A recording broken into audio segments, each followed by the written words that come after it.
लोक गाथा की विशेषता। आज हम लोग जानेंगे कि लोक गाथा की क्या क्या विशेषता है, उसके बारे में पूरी विस्तार के साथ। यह क्वेश्चन आपको BA semester 6 Hindi honours DAC 3 जिसमें लोक साहित्य एवं हिंदी की राष्ट्रीय काव्यधारा के अंतर्गत चैप्टर 2 का पहला क्वेश्चन है। लोक गाथा की विशेषताएं क्या है, उसके बारे में लिखे। तो आप इस प्रकार से लिख सकते हैं, लोक गाथाओं में कुछ सामान्य विशेषता होती है जिसके कारण इसे लोक साहित्य की अन्य विधाओं से पृथक किया जाता है। विश्व की समस्त लोक गाथाओं में यह विशेषता समान रूप में पाई जाती है। रॉबर्ट ग्रेप्स और डॉक्टर कृष्णदेव उपाध्याय ने लोक गाथाओं की निम्नलिखित विशेषता का उल्लेख किया है।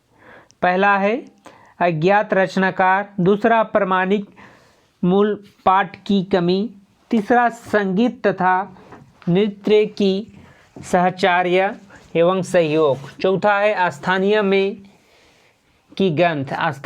की गंध, पांचवा है मौलिक परंपरा, छठा है अलंकृत शैली का अभाव, सातवां उपदेशात्मक प्रवृत्ति का अभाव, आठवां है रचनाकार के व्यक्तित्व का अभाव, नौ में है दृढ़ कथानक की विधानता, 10वां है टीक पदों की पुनरावृत्ति, 11वां है इतिहास की सदकता।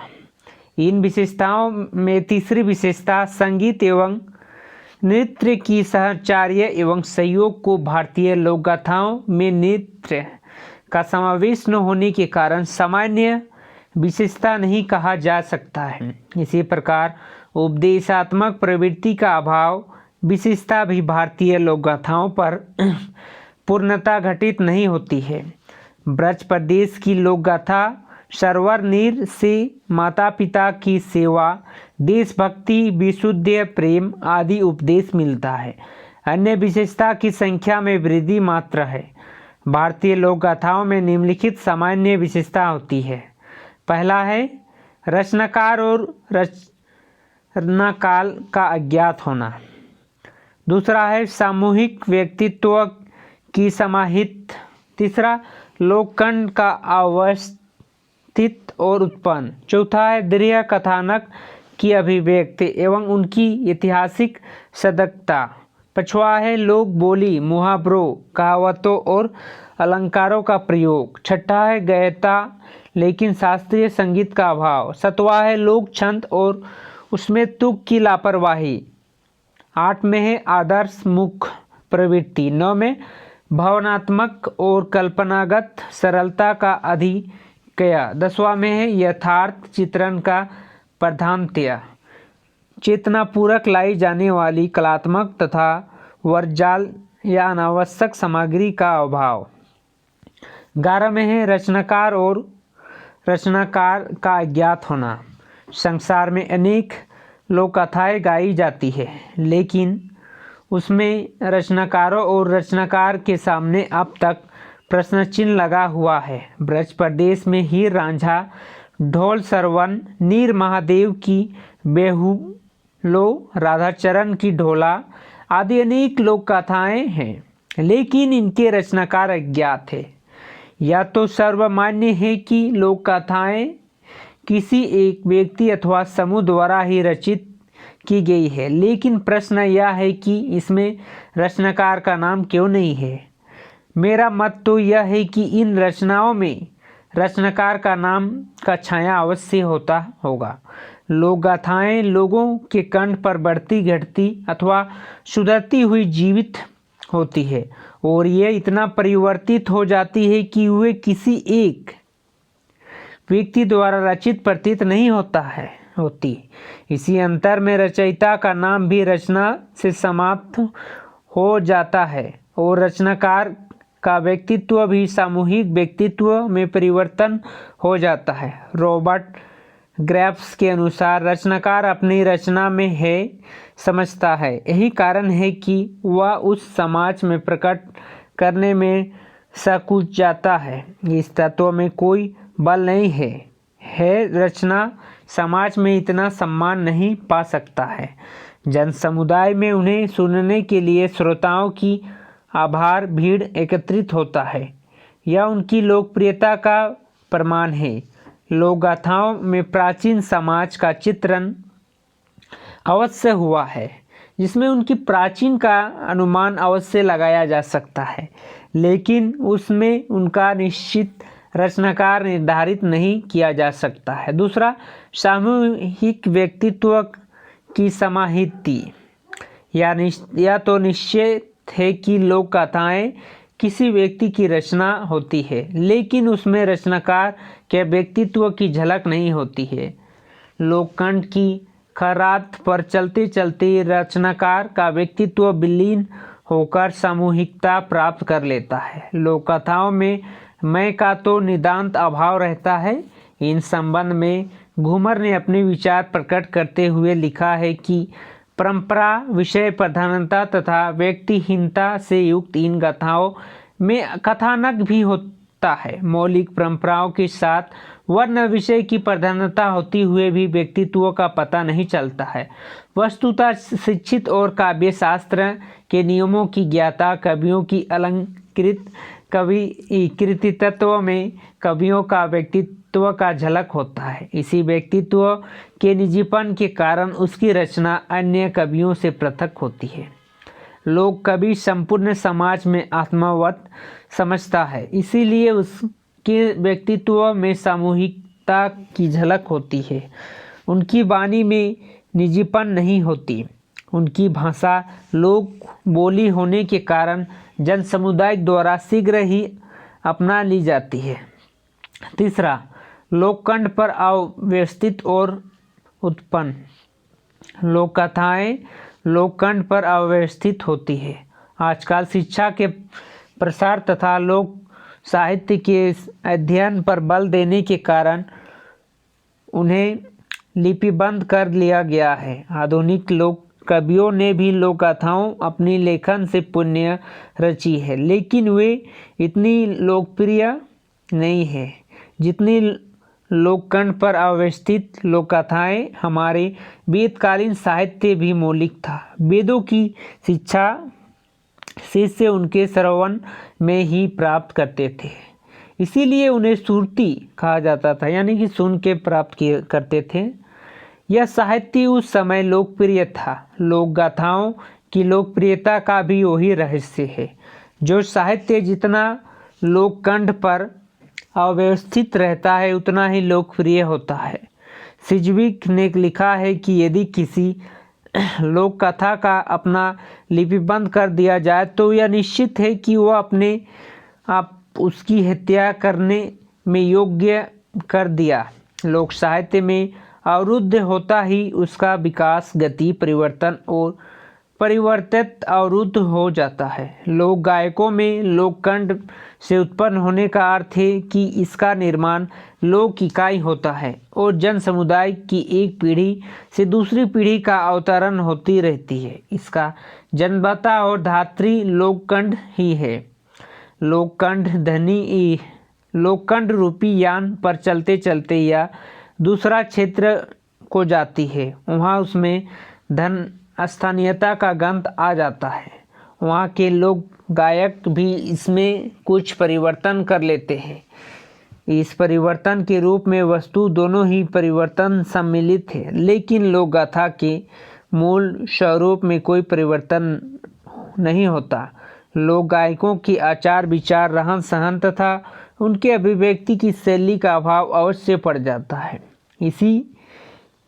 जिसे ही स्थानीय की गंध कहा जाता है। एक ही क्षेत्र में विभिन्न लोक गायों का आचार विचार का लोक कथा की स्वरूप पर प्रभाव पड़ता है। प्रोफेसर किटरेच ने कहा है कि लोक गाथाएं किसी घटना के कारण ही निर्मित होती है और उसके निर्माण के साथ ही साथ उसका विशेष प्राप्त के वातावरण और स्थानीय का भी समावेश ही हो जाता है। लोक गाथाओं का लोक संस्कृति की दृष्टि से बहुत कम महत्व है। उसमें क्षेत्र विशेष के रीति रिवाज, लोक विश्वास, जादू टोना, शकुन अपशकुन, वन पवित्र, भूत प्रेत आदि का उल्लेख नहीं होता है। चौथा, दृढ़ कथानक और अभिव्यक्ति एवं उसकी ऐतिहासिक सदृशता लोक गाथाओं में एक दृढ़ कथानक होती है। दृढ़ कथानक के कारण ही वे लोकगीतों से पृथक की जाती है। लोकगीतों की यह अनुभूति की भावपूर्ण व्यंजना होती है, लेकिन लोक गाथा में जीवन की विभिन्न घटनाओं का वर्णन होने के कारण उसका आकार दृढ़ हो जाता है। उसके दृढ़ाकार होने के कारण यह है कि उसमें लोकनायक कुछ न कुछ अपनी तरफ से जोड़ लेते हैं। कथानक की दृढ़ता एवं उसमें जीवन की विभिन्न घटनाओं के अनुभूतियों से चित्रण के कारण उसे लोक महाकाव्य कहा जा सकता है। काव्य कृष्ण की दृष्टि से लोक कथा महाकाव्य की समता नहीं कर सकती है, लेकिन आकार और लोक संस्कृति की दृष्टि से इसका महत्व महाकाव्य से कम नहीं है। महाकाव्य के समान ही लोक कथाएं कथा पात्र के चरित्र का सायोपांग वर्णन करती है। भारत में लोक कथाएं दीर्घकाल और धवाकाल दोनों ही प्रकार से मिलती है। ब्रज प्रदेश में ही रांझा की लोक कथा 300 पृष्ठों की है। नल का डोला नामक लोक कथा 20 से कम आकार का नहीं है। भोजपुरी में आल्हा 620 पृष्ठों से प्रकाशित हुई। गोपीचंद मातृहरि सरवर नीर महादेव का ब्यौरो आदि लोक कथाएं भी दीर्घकार ही है। लोक गाथाओं का यह कथानक ऐतिहासिक की दृष्टि से अद्वितीय होता है। लोक कथाकार कोई इतिहास विशेषज्ञ नहीं होता और न ही उसकी रचना का समय उसे इतिहास का ध्यान रखता है। वह तो लोक कथा की रचना लोकरंजन की दृष्टि से करता है। मूल लोक कथाकार अपनी प्रारंभिक रचना का समय इतिहास की रक्षा करता है भी है, तो बाद में उसकी रूप में इतना परिवर्तन हो जाता है, इतिहास की रक्षा नहीं रहते ने पाती है। इस विषय में सभी विद्वान एक मत है कि लोक कथाओं में यो तो ऐतिहासिकता होती है नहीं, अथवा इसका इतिहास संदिग्ध होता है। आल्हा उधर ही रांझा सरवर नील नल गोपीचंद आदि ऐतिहासिक व्यक्ति है, लेकिन इससे संबंधित कुछ घटनाओं का संदिग्ध कहा जा सकता है। पांचवा, लोक बोली मुहावरे कहावत और अलंकारों का प्रयोग।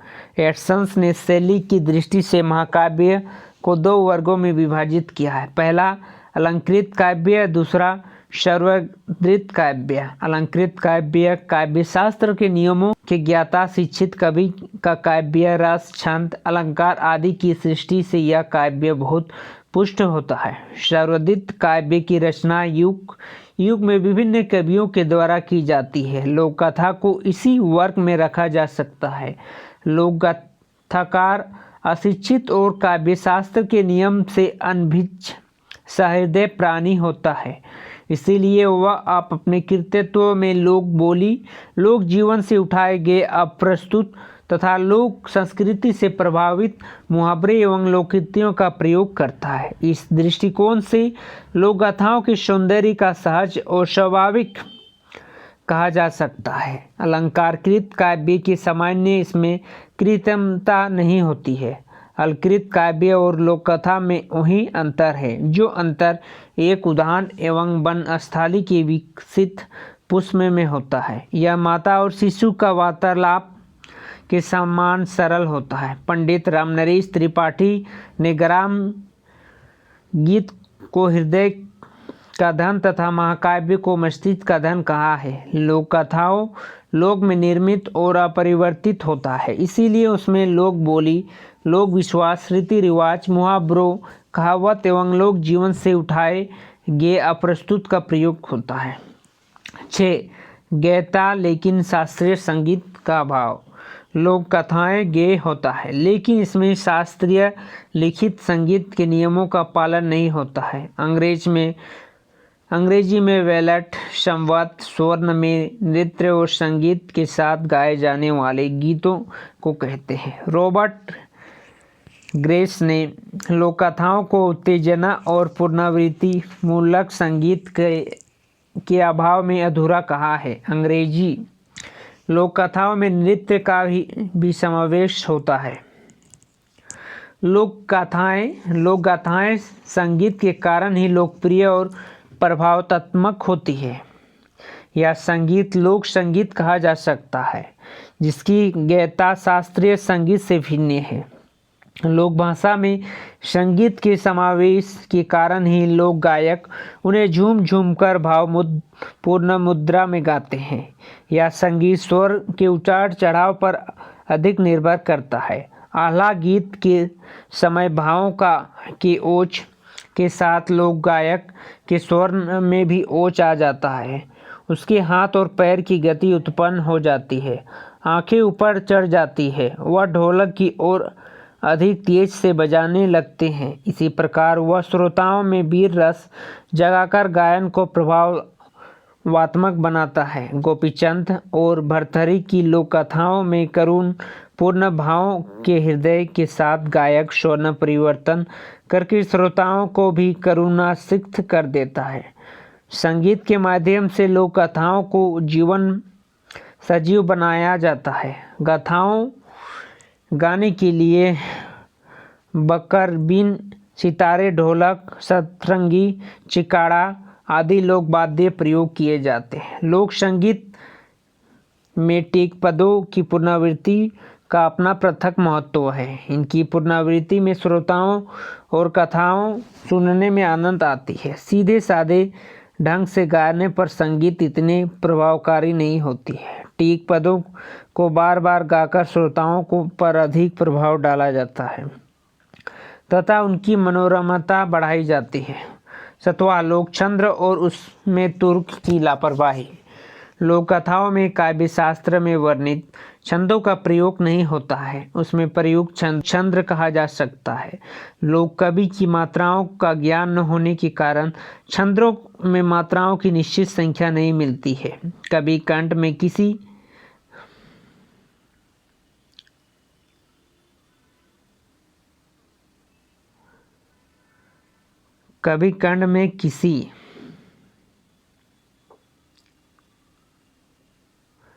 अधिक लोक संगीत में टेक पदों की पुनरावृत्ति में अपना पृथक महत्व है।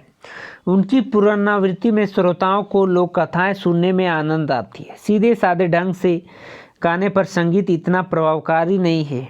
टीक पदों में बार बार गाकर श्रोताओं का अधिक प्रभाव डाला जाता है तथा उनकी मनोरमता बढ़ाई जाती है। सतवा है लोकचंद्र और उसके तुर्क की लापरवाही। सतवा लोक गाथाओं में काव्य शास्त्र में वर्णित छंदों का प्रयोग नहीं होता है, उसमें प्रयुक्त छंदों को लोक छंद कहा जा सकता है। लोक कवि को मात्राओं का ज्ञान न होने के कारण छंदों में मात्राओं की निश्चित संख्या नहीं मिलती है। कवि कंठ पर किसी लोक कथा के गायन की लय प्राकृतिक नदी की जलधारा के समान अविरल प्रभाव पर चलती है, इसीलिए उसमें लय का भी पूर्ण निर्वाह होती है, लेकिन मात्राओं की पूर्ण रक्षा नहीं हो पाती। इसी कारण में मात्राएं घट जाती है तथा इसी में बढ़ जाती है। यह अंतर कहीं कहीं पर 6-6 तथा 7-7 मात्राओं तक पहुंच जाती है, लेकिन लोक गायन इस अंतर के गायन का समय पूर्ण कर लेता है। कम मात्राएं होने पर धीरे धीरे गाकर तथा अधिक मात्रा होने पर शीघ्र पूर्वक गाकर लय की रक्षा कर ली जाती है। लोक गाथाओं में छंदों में कहीं कहीं तक पर तुकांत की समानता की रक्षा नहीं हो पाती है। इसे भी लोक गायक अपने गायन कुशलता के कारण श्रोताओं को नहीं अखरने देते हैं। 8 आदर्श मुखी प्रवृत्ति। आदर्शमुख प्रवृत्ति। भारतीय लोक गाथाओं की प्रवृत्ति आदर्शमुख होती है। यह प्रवृत्ति नीति वचन के तरह उपदेश देने के समान नहीं होता। लोक गाथाकार आदर्श चरित्र के श्रोताओं के सम्मुख रखकर उन्हें भावोद्दीपित और श्रवणोन्नत करता है। श्रोतागण इन्हें बहुत श्रद्धा से सुनते हैं। भारतीय लोक गाथाओं में आदर्श मातृ-पितृ भक्ति, आदर्श प्रेम, आदर्श त्याग, आदर्श ईश्वर भक्त, देशभक्त, स्वाभिमान आदि का आदर्श प्रकट हुई है। गाथाओं के अंत में लोक मंगल की भावनाएं भी होती है। लोक कथाओं में आदर्श व्यक्तित्व के जीवन, उनके चरित्र का संगोपांग वर्णन होता है। उसमें सदाचार और नीति की शिक्षा दी जाती है, बल्कि आदर्श जीवन की घटनाएं सामने रखकर श्रोताओं के सम्मुख आदर्श प्रस्तुत किया जाता है। इसके विपरीत अंग्रेजी लोक कथाओं में उपदेशात्मक प्रवृत्ति का प्रभाव होता है। रॉबर्ट गेज का कथन है कि यदि लोक कथा में लोक गायन लोक गाथा का नेतृत्व या उपदेशात्मक बनता है तो इसका अर्थ है कि वह सामुदायिक ग्रुप के विच्छेद करके सुसंस्कृत रचनाओं के पक्ष लेता है। पक्षपात के कारण उसमें और समुदाय में एक प्रकार का प्रभुत्व की भावना उत्पन्न हो जाती है। भारतीय संस्कृति आदर्शमुख है। यहाँ जन सामुदायिक आदर्श चरित्र को श्रद्धा की दृष्टि से देखता है। लोक कथाओं में जब श्रोता आदर्श चरित्रता को क्रियावंत होते हुए सुनते हैं तो श्रद्धावनत हो जाते हैं। लोक कथाओं में इसी गुण के कारण भारतीयों को व्यवसायी प्रकृति के मनुष्य उन्हें गाकर पैसा कमाने की व्यवसाय करते हैं। 9 में भावनात्मक और कल्पागत सरलता का अधिकय। लोक कथाओं में कथानक इतना सरल और स्वाभाविक होता है कि उन्हें सुनकर श्रोतागण भाव मग्न हो जाते हैं। महाकाव्य के समान कल्पनागत जटिलता और अहंकारकता यहाँ पर नहीं पाई जाती है। यह प्रकृति वन्य कुसुम के समान सहज ही विकसित उदाहरण है, जो अपनी स्वाभाविकता और सरलता से श्रोताओं को भाव विभोर कर देती है, जिसे समझाने के लिए बुद्धि श्रम की आवश्यकता नहीं पड़ती है। लोक गायक कथानक की मुख्य घटनाओं के श्रोताओं का सम्मुख इस प्रकार से गाता है कि वे भावानुरूप रसमग्न हो जाते हैं। 10 यथार्थ चित्रण का प्राधान्य। भारतीय लोक कथाओं में यथार्थ घटनाओं के चित्रण की प्राधान्यता है। काल्पनिक घटनाओं को यहाँ कोई स्थान नहीं है। कथानक मुख्य घटनाओं का वर्णन करते हुए तेजी से आगे बढ़ते हैं, जिसे अलंकृत करने के लिए व्यर्थ काल्पनिक घटनाओं में आश्रय नहीं लिया जाता है। कथानक में वर्णजार के प्रवेश में उसका लोक तत्व समाप्त हो जाता है तथा उसका सामूहिक व्यक्तित्व भी नहीं रहता। व्यर्थ की कलात्मक से लोक कथा में रचनाकार के व्यक्तित्व का समावेश हो जाता है और वह श्रेष्ठ साहित्य के अधिक समीप होता है। आजकल कुछ लोग कवि प्राचीन लोक गायकों को अपना भाषा में लिखकर तथा अपनी कला का प्रयोग करके प्रदर्शित कर लेते हैं। वे लोक कथाएं इतनी लोकप्रिय नहीं हो रहा है जितना लोकप्रिय अनिश्चित काल में चली आने वाली लोक कथाएं। इन नई प्रकाशित लोक कथाओं का आकार परंपरा प्रभाव लोक कथाओं से बड़ा है, क्योंकि उसमें लोक कवि में व्यर्थ की ऊहा पोल और वनजाल का समावेश कर दिया है। इसीलिए यह रचनाएं लोकप्रिय नहीं है। कथानक का शीघ्रतापूर्ण आगे बढ़ाना तथा यथार्थ चित्रण की प्रधानता लोक कथाओं का मुख्य विशेषता है।